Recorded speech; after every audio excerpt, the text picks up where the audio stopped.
Pues, ¿cómo les va, queridos colegas? Muy buenos días. Buenos Encantada días. de saludarlos esta mañana, porque el motivo, pues, es un motivo de contento, de alegría. Vamos a hablar y a compartir con el público que de alguna manera nos verá en el futuro, esta exposición que se llama Símbolo y Reino. Esta exposición que cuando yo tomé la dirección del Museo Nacional de Arte, una de las inquietudes que tuve al revisar y al visitar las salas es que las salas novohispanas son poco visitadas. Y de pronto pensé de qué manera poder armar diálogos con otros museos y poder así transmitirle al público que aquellas piezas que se encuentran a lo largo de casi 9 salas no son lejanas, no son ajenas, no son distantes, sino todo lo contrario. Y esto, a partir de este diálogo que vamos a conformar cada uno de los 3 museos con nuestras obras representativas, porque se ha hecho una selección muy representativa de cada recinto, podrán traer a la actualidad, y yo lo comentaba con ustedes, el público cree que son muchas veces obras de calado religioso lejano, nada más ajeno a ello, porque hoy cuando visitamos cualquier entidad de la República Mexicana, nos encontramos con estas presencias, huellos y rastros de esta herencia riquísima novohispana. Está en la comida, está en las tradiciones populares, está en los dichos, está evidentemente en el imaginario, en la ideología, en muchas maneras de comportarnos y sobre todo siempre nos causa una especie de estupor, de alegría, de enigma. ¿Qué quieren decir? ¿Qué son todos esos símbolos que aparecen tanto en las obras como en las fiestas populares? Esta exposición, que va a reunir 20 piezas emblemáticas de cada uno de los museos, tratará básicamente a través de estos 6 núcleos de que el público se sienta con una especie de puente, de diálogo, de acercamiento y de, yo diría, hasta de alegría, porque estas piezas, cuando uno las observa, están tan cargadas de simbolismo, están tan cargadas de iconografías, de telas, de personajes, de rostros, que bien puede ser un espejo al que nos podemos mirar todos, en el que nos podemos mirar todos. Así que yo les doy las gracias a nuestro queridísimo Alfonso Miranda, que ya ha sido aliado de otras batallas, que ha estado con nosotros siempre al frente para servir al público, que es lo que yo digo, nosotros como directores de museos, si hay algo que queremos hacer, que tratamos de hacer, es precisamente servirle al público. Y de igual manera con Salvador Rueda, que ha sido compañero entrañable, nuestro director del Museo Nacional de Historia del Castillo de Chapultepec, quien fue durante 9 años que yo trabajé en el Instituto Nacional de Antropología e Historia, igualmente un compañero solidario. Así que, sin más, bueno, yo quisiera también, los 3 escogimos, y creo que fue muy acertado, a estos 3 curadores que son Francesca Conti, del Museo Sumaya Fundación Carlos Slim, a Héctor Palares, que es nuestro curador en jefe del Museo Nacional de Arte, y a Erandi Rubio, que es también una excelente curadora de este Museo Nacional de Historia. Así que sin más, yo te invitaría, Alfonso, a que si tú quieres comenzar en esta plática de esta mañana. Muchísimas gracias. Una oportunidad para conversar entre nosotros, emprender diálogos y también para con nuestras audiencias que son muy amplias, las físicas, y hemos aprendido en esta pandemia de estas grandes lecciones, pues que las distopías nos llevan a una onda de choque a través de la virtualidad, pues muy significativa y que pues seguramente ahora podremos llegar a nuevos derroteros. Este proyecto, pues sí, tiene un anclaje y me gustaría siempre citar a un queridísimo amigo nuestro, al maestro Héctor Rivero Borrell, con esa exposición que se detonó en el pasado, que reunió pues esfuerzos de 3 instituciones, pero que ahora, pues con esta invitación de la maestra Carmen Gaitán nos hace convocar un capítulo de nuestra estética, de gran arraigo, de alto significado, de alto, pues también contenido que llega no solamente por la parte mística, sino también pues como un buen caldo de cultivo para lo que serán pues estas tradiciones de herencia novohispana que van a pervivir en el México independiente y que por supuesto podremos rastrear hasta a nuestra actualidad. Y citabas a nuestros pueblos, a nuestras pues querencias de latitudes a veces distantes, y que de pronto las grandes ciudades tampoco se salvan de tener pues esta onda de choque del arte virreinal, suma de esfuerzos de equipos de trabajo profesionales, equidad en el diálogo, ahí donde pues se tiene un tras bambalinas que valdría la pena compartir, desde la elección de obras que pues parten de colecciones fundacionales de arte virreinal, en el caso pues del Museo Nacional de Arte, esta herencia que tiene esa antigua pinacoteca virreinal de San Diego y que ahora conserva, protege y difunde en este parteaguas pues de transformación, el Museo Nacional de Arte, y por supuesto nuestro, porque pues es nuestro Museo Nacional de Historia, el Castillo de Chapultepec, y poder establecer esta comunicación entre personajes, entre mitos fundacionales, y también en una revisión prácticamente pues a 500 años de lo que es la fundación de Ciudad de México, de Nueva España, y que pues son fechas que en coordenada nos ayudan a esta vuelta de significación, en esta revaloración que también implican pues nuestros procesos estéticos. Y bueno, por supuesto, el aseguramiento de obra, el proceso que va a implicar pues el montaje, lo que ha llevado en este tiempo de largo aliento, pues hasta la imagen de la exposición, esa elección cromática a partir de diferentes gamas que corresponden a esta entraña de colores pues que unen realmente a latitudes en un proceso pues quizá de principio de globalización, donde vemos pues un flujo constante entre Asia, entre América, entre Europa, pero también está la herencia africana, por supuesto, pues una conformación polifónica que nos hace el gran y riquísimo mosaico cultural que hoy es México. A mí me gustaría compartir una pregunta con ustedes. ¿México es barroco? Yo creo que aquí Salvador nos va a dar una linda explicación. Bueno, la pregunta es, pienso yo, es tal y como la haces tú y como lo propone Carmen, es la base de esta exposición. ¿Somos o no y en qué medida vivimos todavía el barroco?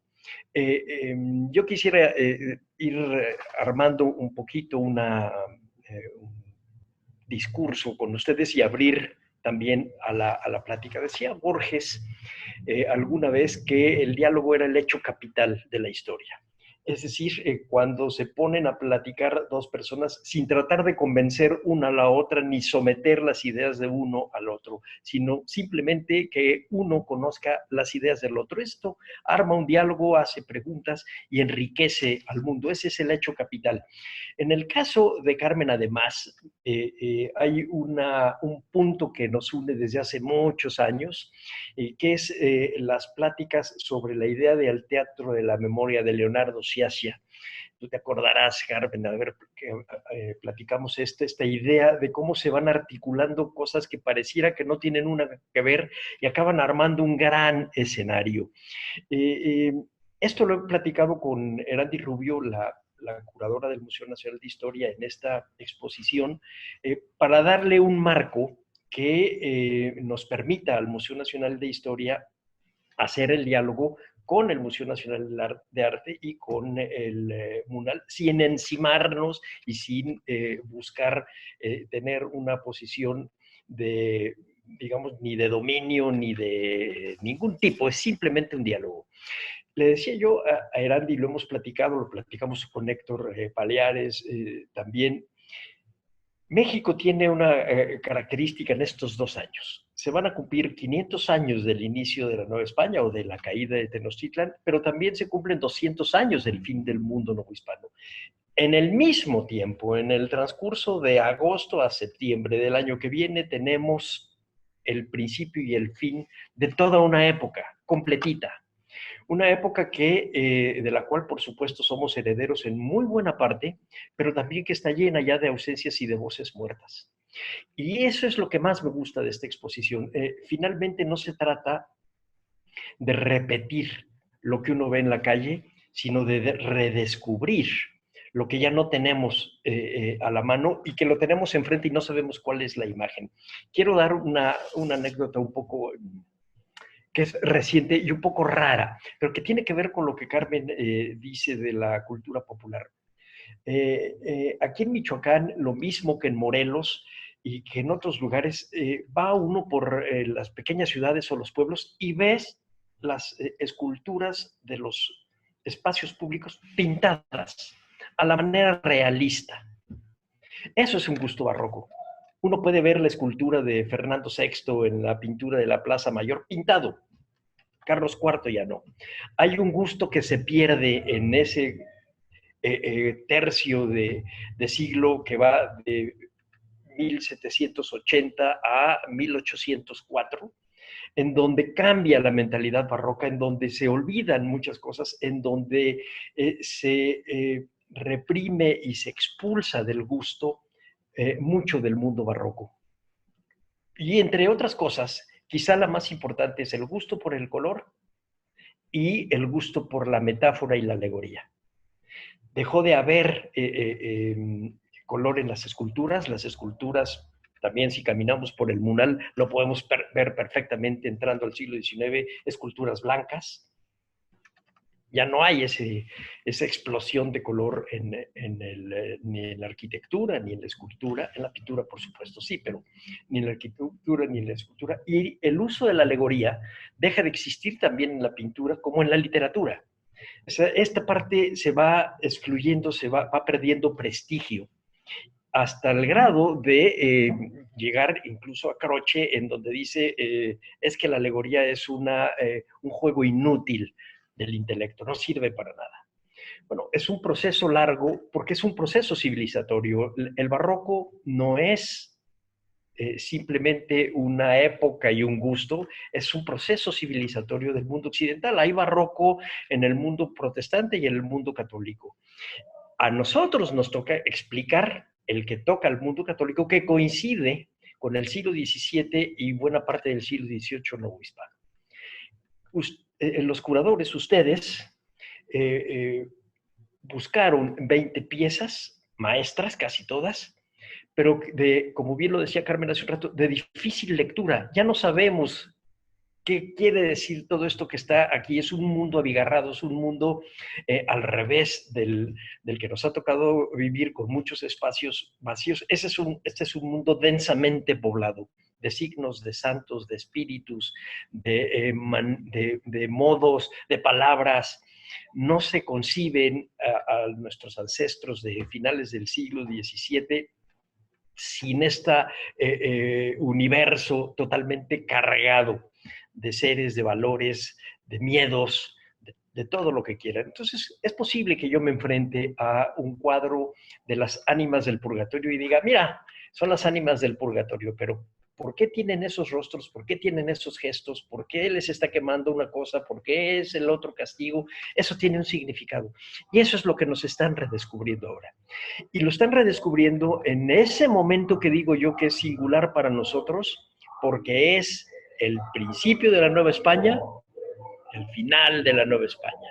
Es decir, estamos retomando un capítulo de nuestra historia, de la cual solamente vemos los resabios, efectivamente, en la comida, efectivamente en las fiestas, efectivamente incluso en cosas que se prohibieron ya al final del siglo XVIII, como los cohetes y los globos de Cantoya, y esta explosión de colores en las calles, de aserrines y de fiestas populares, de estatuas pintadas. Todo eso es la puntita de un hilo muy largo que cubrió generaciones de mexicanos, y creo que ese es, desde mi particular punto de vista, el valor singular de esta exposición. Fíjate, Salvador, que yo coincido contigo que de alguna manera, sin realmente haberlo calculado así, estas dos fechas que se unen, estos ciclos que terminan y que de alguna manera, a través de destacar los lenguajes simbólicos, tales como la historia bíblica, los relatos hagiográficos, los paisajes grecorromanos y la historia profana, que serán parte del imaginario que a través de estas 20 piezas representativas de cada museo estarán en las salas, es también una conmemoración de la memoria. Como tú bien lo dices, Leonardo Sciascia, a quien traduce en México Federico Campbell, es muy reiterativo en decir Italia y México tienen en común la Inquisición. El reino de las dos Sicilias, de alguna manera, se traslada durante la conquista a estas tierras. Así que también muchos rasgos moros, muchos rasgos que tienen que ver con ese mundo que estuvo tan presente en España, esa sabiduría, esas artes, esa matemática, también se abreva en estos pintores novohispanos que reciben esa tradición.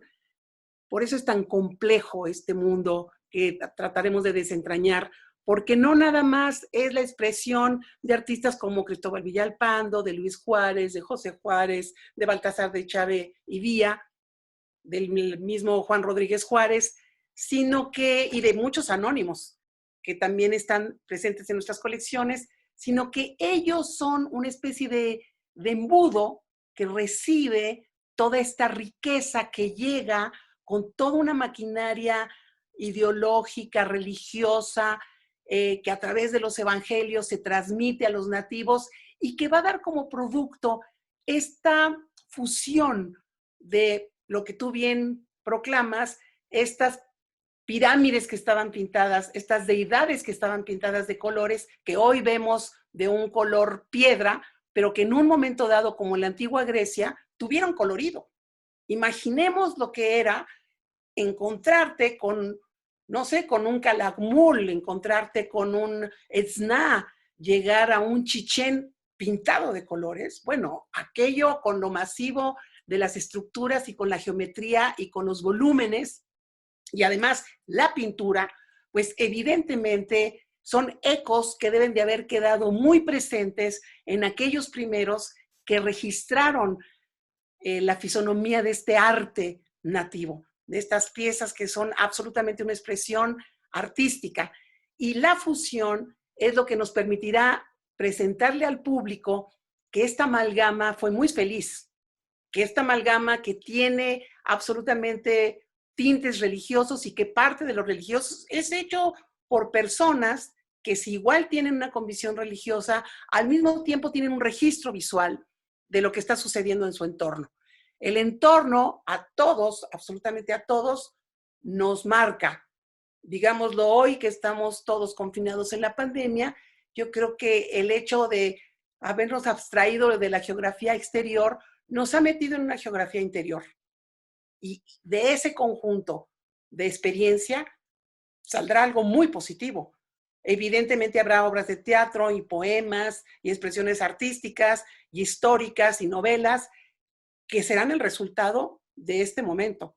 De igual manera, lo que el público va a poder apreciar en estas 60 piezas, que como bien lo dices, no es nada más 60 piezas, es haber ido buscando el hilo conductor histórico, geográfico y iconográfico que le permita a los curadores, a través de textos muy interesantes que se han estado elaborando de manera divulgativa, de manera muy digamos, fácil de comprensión para el adulto y el niño, esta historia que es intrincada, que es compleja. El barroco tiene muchas aristas de dónde escarbar y por eso es que ha significado para todos los que hemos estado reunidos en este proyecto un enigma desentrañar, aunque aparentemente está ahí la pieza con toda su carga, desentrañarla es tarea complicada. Así que yo felicito a los curadores porque todos los que están involucrados se han dado a la tarea precisamente de apoyarse en estudios, de precisamente revisitar cada una de las piezas y de escoger aquellas que sean emblemáticas. Nosotros, por fortuna, y esto lo comparto con ustedes, este proyecto, como yo comencé diciendo, cuando yo entré al MUNAL, le dije a nuestra directora general que yo quería que estas fueran unas salas muy visitadas. Así que presentamos un proyecto, ganamos una beca significativa y esta beca nos va a permitir hacer una serie de implementaciones tecnológicas dentro de esta sala y dentro de estas salas donde se presentará Símbolo y Reino, que digámoslo o no, querámoslo o no, la tecnología hoy en día pues tiene un peso en el público. Y entonces yo me congratulo de que hayamos recibido esta beca porque muchas de las obras, las que fueron escogidas para estar en estas especies de grandes escenarios que son los video walls, tendrán un basamento explicativo que le hará al público que registre y que no se le olvide, porque evidentemente son piezas que están cargadísimas de telas, de contextos, de personajes, de simbología, de misterios, de religión, de diablos, de personajes sufrientes, de angelitos, de vírgenes que vuelan, de estrellas, de firmamentos, de infiernos. Bueno, hemos escogido 10 piezas que estarán muy explicadas en estos soportes tecnológicos. Y dicho esto, pues nos hermanamos con el siglo XXI, que es el que nos toca vivir, en donde es muy importante que el público, que ya mucho de él ya está besado en estos soportes digitales, pues se le quede el mensaje. Porque nosotros lo que los tres perseguimos es que el mensaje se quede. Lo que nosotros queremos es que el público entre uno y salga otro. La ambición de todos nosotros como directores, independientemente de todo el trabajo que conlleva un montaje museográfico, una paleta de colores que se escoge para las paredes, una tipografía que sea legible en los textos que ponemos a muro, un discurso que pueda ser también comprendido y aterrizado. Si bien todo eso es como una orquesta, es una puesta en escena, nosotros lo que hacemos es trabajar durante 1 año, 2 años, para que el día que se devela la placa, para el día que se abren las cortinas, para el día que se corta el listón, aunque este sea simbólico, porque pensamos poder abrir ya en estos próximos días en el MUNAL, y la exposición que creíamos que iba a ser vista de manera digital, pues tal vez tengamos la fortuna, porque pensamos abrirla por ahí de octubre, ya pueda ser visitada con todas las medidas de sanidad, con toda la sana distancia, con todos los protocolos que nos ha instruido la Secretaría de Cultura y la Secretaría de Salud Pública, de Salud, perdón. Pues la idea es que entonces el público se maraville, que el público tenga un reencuentro de sorpresa. No nada más el arte contemporáneo nos sorprende con sus puestas en escena. Yo estoy segurísima de que la conjunción de estas 3 colecciones tan bien seleccionadas, con estos personajes curadores que están permanentemente pensando de qué manera impactar, yo quiero pensar que sí va a dejar un hito dentro de las exposiciones y que la idea sea que eso, que entres uno y salgas con una remembranza de que eres fuerte, de que hay esta raigambre dentro de ti que te hace ser un mexicano diferente a un francés, a un norteamericano, a un boliviano, a un sueco, ¿no? Entonces, tal vez soy muy ambiciosa, pero Las exposiciones se hacen con ambición. No sé, Alfonso, si tú quisieras agregar algo más. Sin duda, cuando hablas de memoria, es un pulso que rastreamos. Me parece que el reto que tenemos las instituciones culturales en el siglo XXI es cómo traer a este momento y a esta coyuntura nuestras herencias culturales. Y uno podría pensar que parecieran capítulos tan del pasado que qué tendría pues de vital traerlas aún aquí y ahora, cuando en realidad pues Símbolo y Reino, tres grandes colecciones, nos vuelven una vuelta de enfrentarnos a cuáles fueron estas variables que nos constituyen en muchos sentidos, a pesar de que sea de largo aliento, algunas cuestiones efectivamente, como decía Salvador, pues se nos han quebrado, no es que sea un hilo tan diáfano que pudiésemos rastrear, pero sí, por supuesto que hay herencias culturales. También es cierto que estamos ávidos de procesos de reconciliación con pues estas pues modos de pensar, con esta hoy. Somos una patria de la ñ, defendemos nuestro idioma, usos y costumbres, por supuesto nuestro patrimonio cultural tangible, mueble, pero también el intangible, nuestras formas de pensar, de comer, de expresarnos, y estas de pronto al momento de analizarlas, hacer un proceso hermenéutico, ahí donde redescubrimos qué significan estos símbolos, estos mitos en la mejor acepción del término, no como falaces o no como leyendas, sino como bastiones que nos dan soporte hacia las comunidades. Y eso es lo que de pronto los diferentes públicos que vayan en esta inauguración a Munal, en este banderazo, porque pues es un proyecto que esperamos que pueda itinerar con retos y ante un cambio de paradigma como el que nos presenta un escenario pandémico y pospandémico. Hemos también aprendido a pues cómo conservar nuestro patrimonio, cómo seguir investigándolo, cómo ponerlo a disposición de audiencias, a veces desde las distopías con el mundo virtual, pero también con procesos y protocolos muy claros de desinfección, de sana distancia, de crear espacios seguros para los visitantes. Y esto pues es fundamental que esta recuperación, si bien paulatina, del espacio público, nos va a hacer pues reconfigurar nuestro mapa de significados, atraer estos símbolos y estos reinos que parecerían de antaño a expresiones vívidas, donde no nada más es una cuestión de fe, es una cuestión histórica, es una cuestión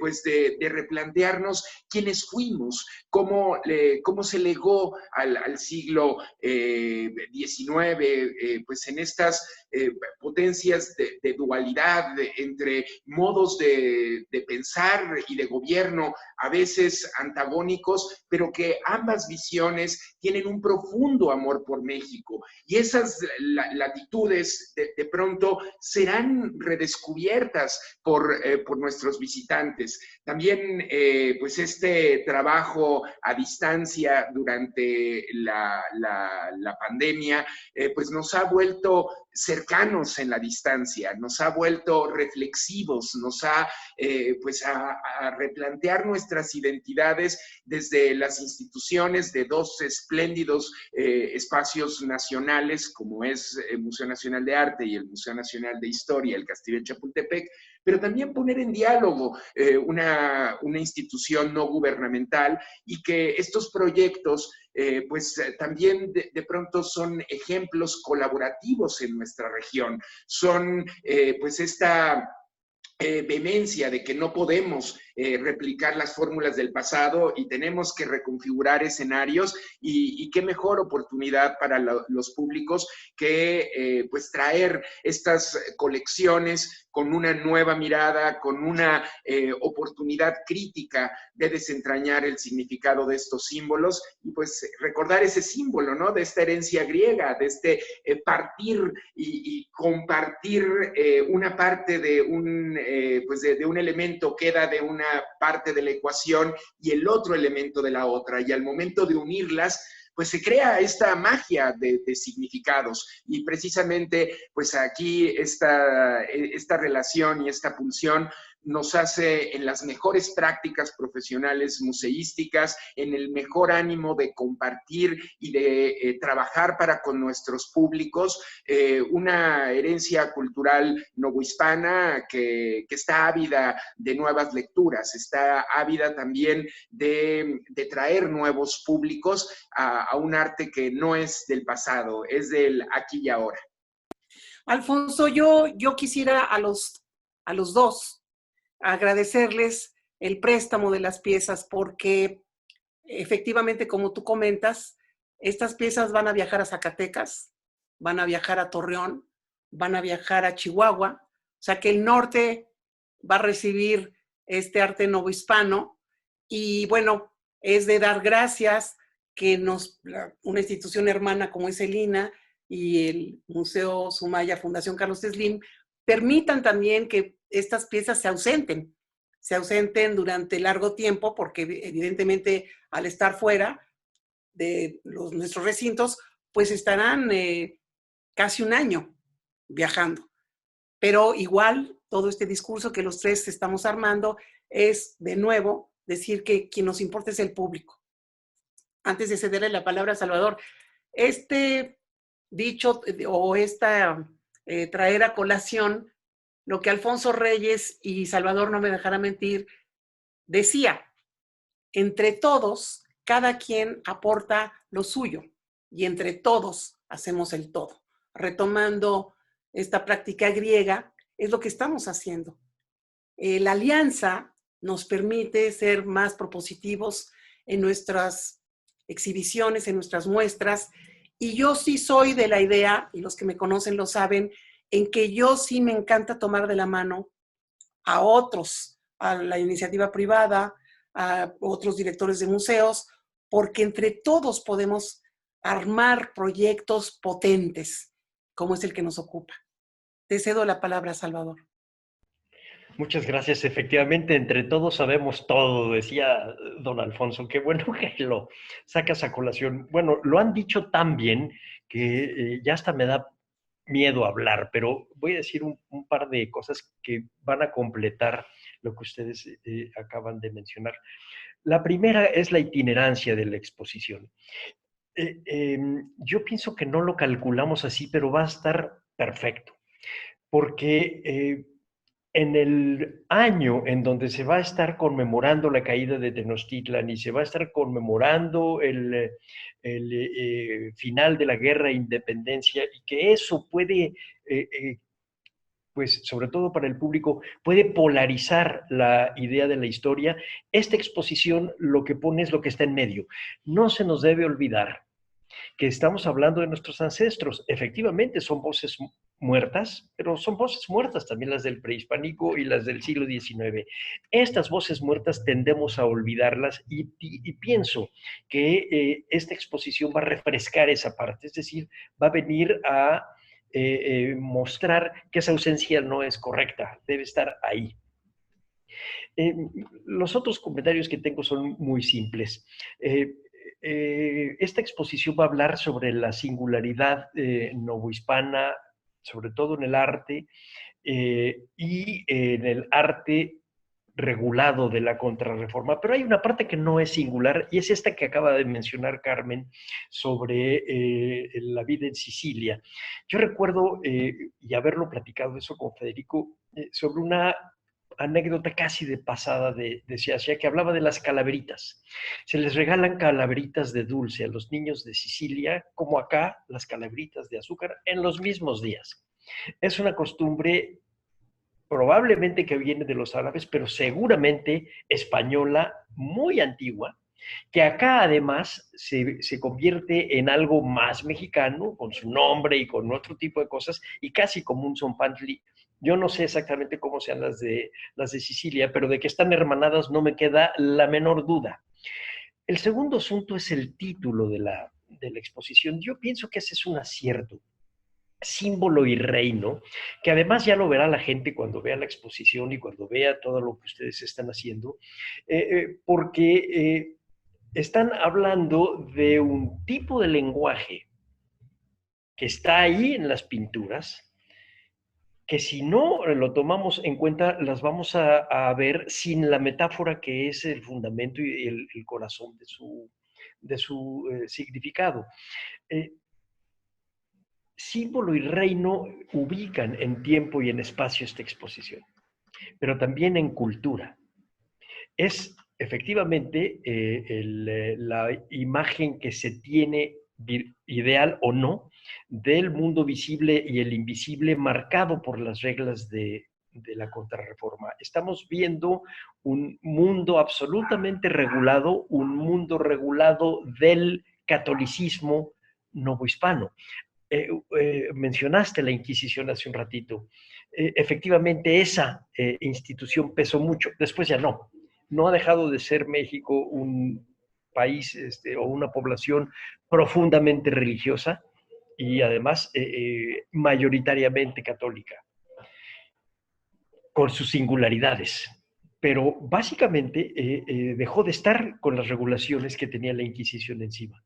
Entonces, al hacer este movimiento y con el Vaticano II, que ya nos toca a nosotros vivirlo, bueno, a Alfonso no, pero a Carmen cuando ella era muy niña y a mí ya no tan niño, nos toca vivir esto. Hay un cambio de mentalidad, simplemente el hecho de tener de frente al sacerdote en lugar de tenerlo de espaldas, el hablar en castellano en lugar de en latín, etc. Cambian las cosas, pero entre otras cosas se olvidan los símbolos.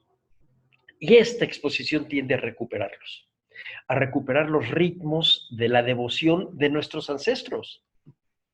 No quiere decir que las querramos ahora, no sé, alguien tendrá que escogerlo, pero es la devoción de nuestros ancestros y nos va a hacer entender por qué vivían como vivían y por qué pensaron como pensaron y por qué nos heredaron el gusto del color y de la comida y etcétera, de la música que todavía tenemos.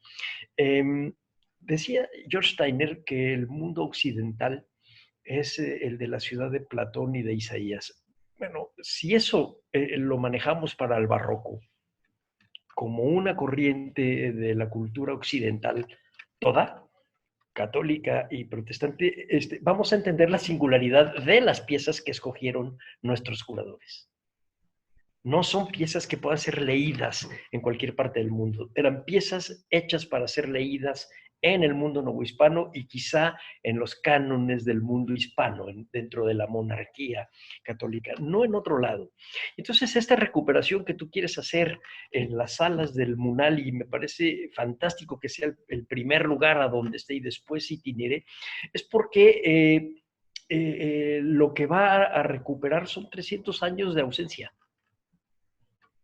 y 300 años de una institución que se llama monarquía. Normalmente estamos pensando solamente en el rey, pero no, se trata de una cosa mucho más compleja que además efectivamente tiene que ver con el mundo actual.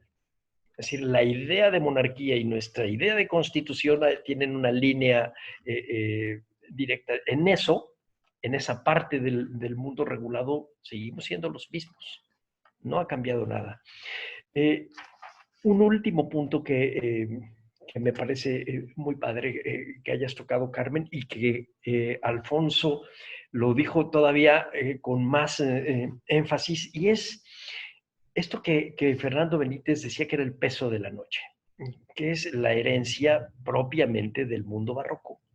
Pero en el arte contemporáneo mexicano es clarísimo. O sea, este mundo abigarrado de los murales no lo entenderíamos sin el mundo abigarrado de los barrocos. Y no estoy hablando de los murales de hace 60 años, que ya no es contemporáneo. Incluso las cosas que se hacen ahora de un realismo sorprendente en serio, tienen esta carga de símbolo, ya no de reino, pero de símbolo que hay que aprender a leer, el símbolo de la justicia, el símbolo de la administración, el símbolo de la equidad, cosas que se inventaron a finales del siglo XVIII, pero que tienen esta traducción a través de los lenguajes heredados del barroco. Y en ese sentido, el hecho de la itinerancia, el hecho de que estemos 3 museos, el hecho de que sean estos años, nos lleva a la última palabra que tú manejaste, Carmen, y que creo que es fundamental, que es la reconciliación. Nos tiene que reconciliar con nuestro pasado completo. Tenemos que pensar que el mundo prehispánico terminó con la destrucción de los templos, pero que el mundo virreinal también terminó con la destrucción de los templos. Que el mundo prehispánico termina con derribar ídolos, el mundo virreinal termina con el olvido de los santos y de los ídolos. Por eso la recuperación que se quiere hacer ahora. Yo he estado leyendo las cédulas con cuidado y el hecho de que toquen qué significa el tal santo y el que esté de tal modo, o la virgen, o de que si tiene corona y si no la tiene, ese tipo de cosas que ya no vemos, pero que nos van a reconciliar con ese mundo que empezó violentamente y que terminó en el olvido, también violentamente. La gente como nosotros que estamos hablando a través de un Zoom y etcétera, por muy religiosos que seamos, vivimos un mundo laico, secular. Aquellos de allá no.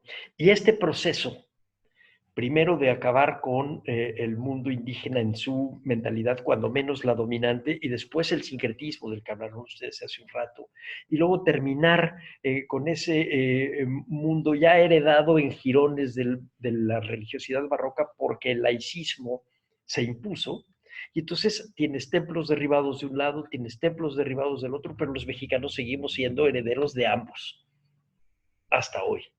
Y ese creo que es la gran bondad y la gran enseñanza de esta exposición. Sí, Salvador, y fíjate que también tenemos que valorar los géneros del retrato, nobiliario, religioso, infantil, civil, el costumbrista, las escenas de la vida cotidiana y la diversidad social e ideológica de la Nueva España. Todas estas manifestaciones artísticas estarán presentes, y antes de terminar yo quisiera retomar cuando tú hablas de estas calaveras. Fíjate que en otro museo que dirigí vino un fotógrafo siciliano muy importante que se llama Ferdinando Scianna, que era el fotógrafo de Leonardo Sciascia. Y este fotógrafo vino a México, trajo una exposición precisamente de las fiestas religiosas en Sicilia. Y estas fiestas religiosas en Sicilia se hermanaban con las fiestas religiosas en Sevilla. Y se relacionaban también con las fiestas de Semana Santa que se llevan a cabo en Guanajuato y en la colonia Roma y en San Luis Potosí. Y entonces cuando él trae estas fotografías, las hicimos dialogar precisamente con pintura europea que se encontraba en los acervos del Museo Nacional San Carlos, y él estaba absolutamente deslumbrado cuando lo llevamos a los mercados y se llevó a Sicilia una gran calavera de azúcar, porque decía: guarda, Carmen, es exactamente igual que en Sicilia, lo mismo. Y ahí es cuando dices el concierto de la cultura, de la historia, de la civilización nos hermana.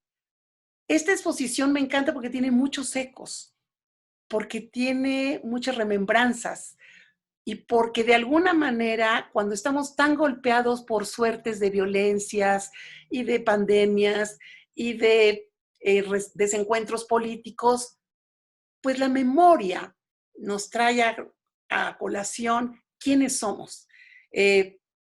Yo recuerdo que Elena Poniatowska un día en una comida nos comentaba que le había dado muchísima tristeza que un niño le había preguntado, oye, ¿y tú de grande qué quieres ser?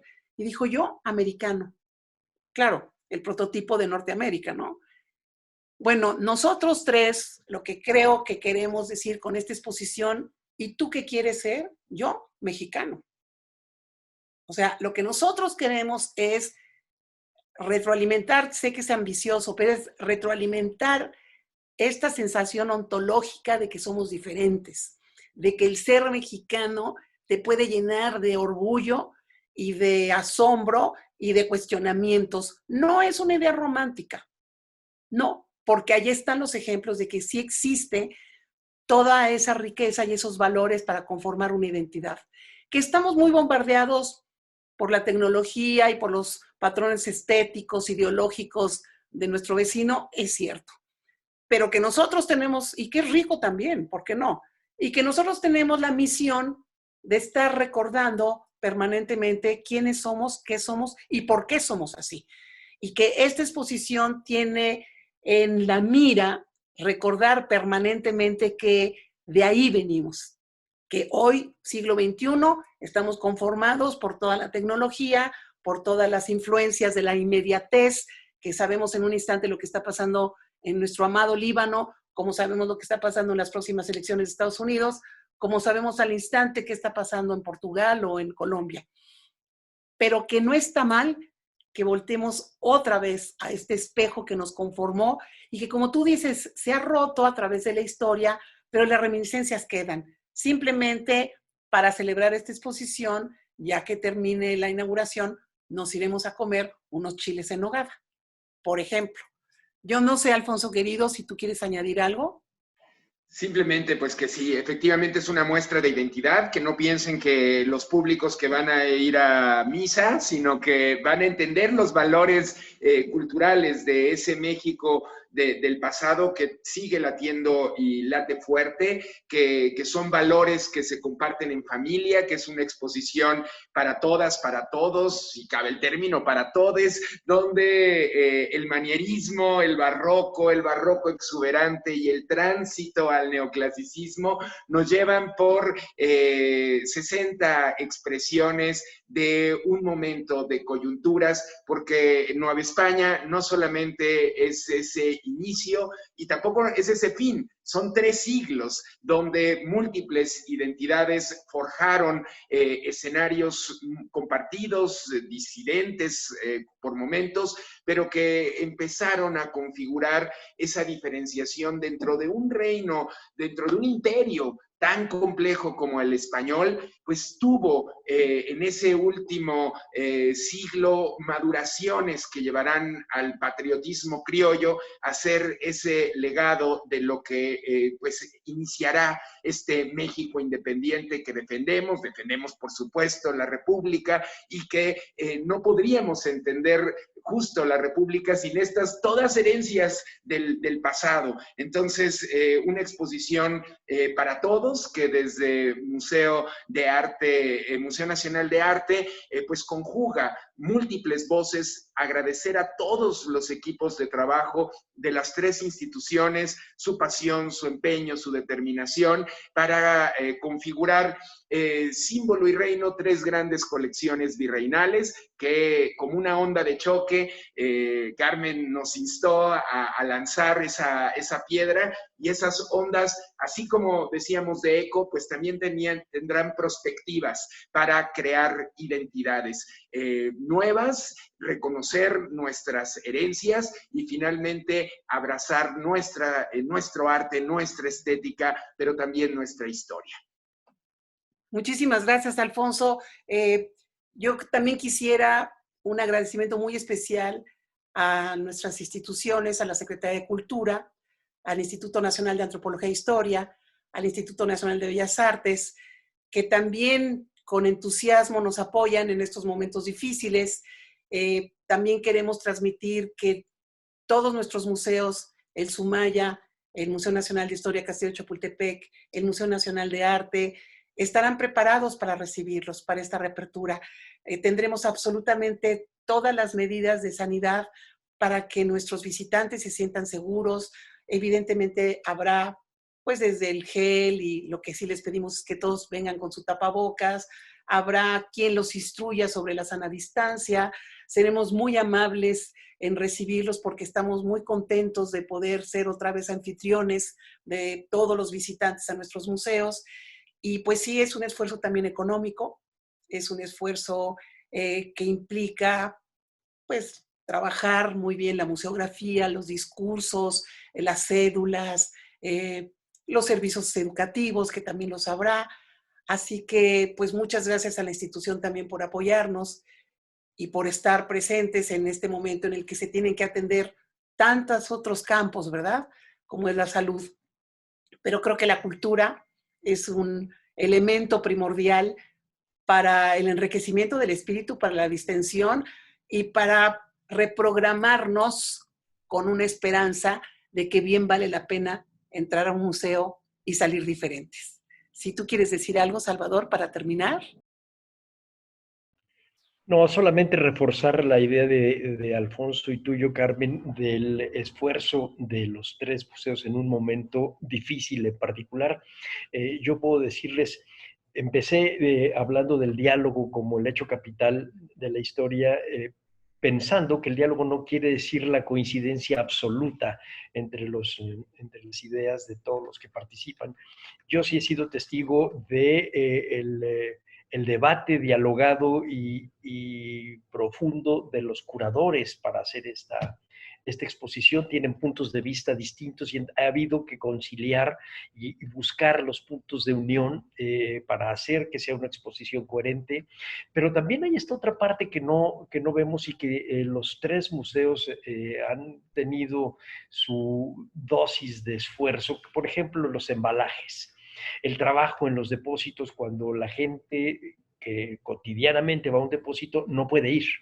Y entonces tienen que ir solamente ciertas horas, solamente ciertos de ellos, manejarnos con nuestras bases de datos que no siempre son exactas, y para ver el embalaje, para ver cómo vamos a hacerle, para ver cómo se va a transportar, para hacer coincidir agendas. Eso que normalmente en la vida cotidiana en los museos se da todos los días, en este momento es una trinchera. Y eso le da un valor agregado para nosotros, esta exposición y esta plática.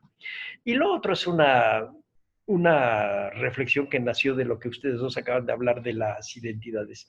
Efectivamente nos sentimos bombardeados desde que soy yo hace 66 años, nos sentimos bombardeados por la cultura americana, pero no hemos pensado cómo ellos se sienten bombardeados por la nuestra. Es increíble el grado de penetración de las costumbres y las conductas mexicanas en una buena parte de los Estados Unidos, muy buena parte de los Estados Unidos. Entonces, cuando pasa eso, yo recuerdo la frase de Cardosa y Aragón, de Luis Cardosa y Aragón, guatemalteco, que decía, qué chistosos los mexicanos, siempre se preocupan por su identidad y la están buscando por todos lados. Cuando nosotros los de fuera los vemos, sabemos que son mexicanos, son perfectamente, definidamente mexicanos. Ellos son los que se preocupan por eso, cuando para nosotros no hay ninguna duda de que son mexicanos.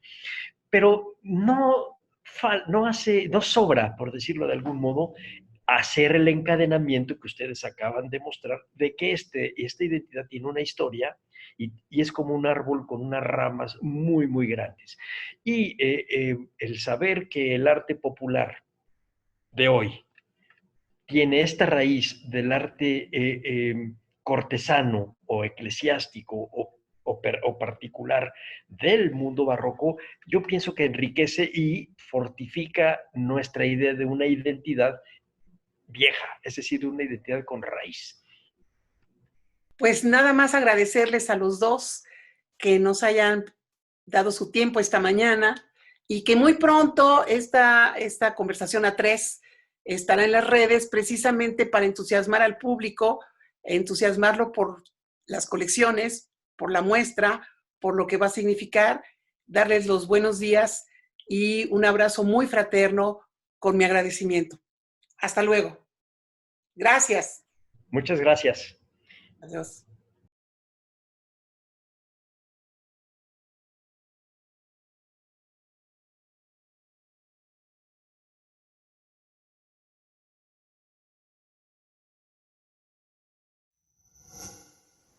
Gobierno de México.